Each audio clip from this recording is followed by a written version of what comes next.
Guys, what's up? Chris, AMA, Breakout, Part...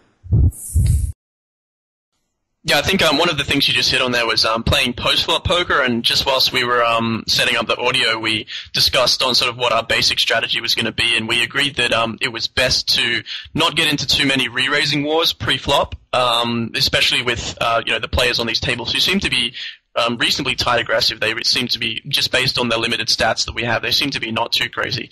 But getting into sort of pre-flop re-raising wars is a pretty good way to to just end up either coin flipping or losing in sort of space, or losing in spots where you shouldn't have. So it's much better if you do have the positional advantage and a post-flop skill advantage to take more flops against your opponents and try and outplay them, with the help of the board cards and the fact that you have position rather than sort of just 3-betting indiscriminately.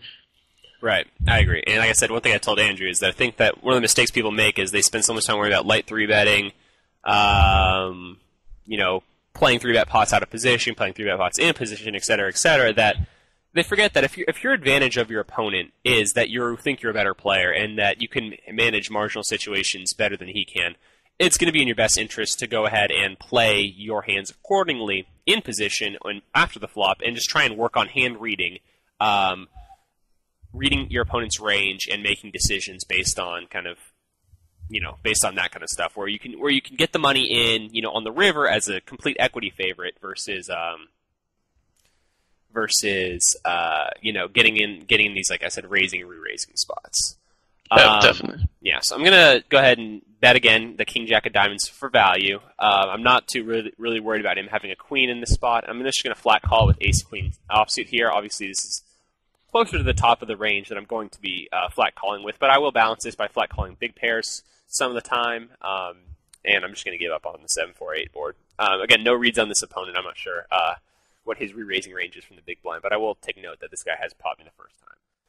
That sucks. The King Jack hand really sucks. The King Jack really sucks. If you missed the action, I opened. We flopped huge. We flopped the flush draw with the gut shot and top pair.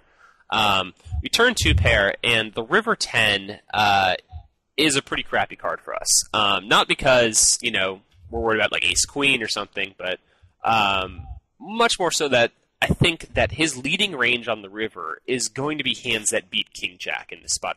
I just don't see him being the type of player that's going to go ahead and turn around and bluff a miss to draw or bet a worse hand for value. No, I don't think he was slow playing Ace King or King. Ace King, I guess, is really the only hand he can have on that board that would consider betting for value and expecting to get called by a worse.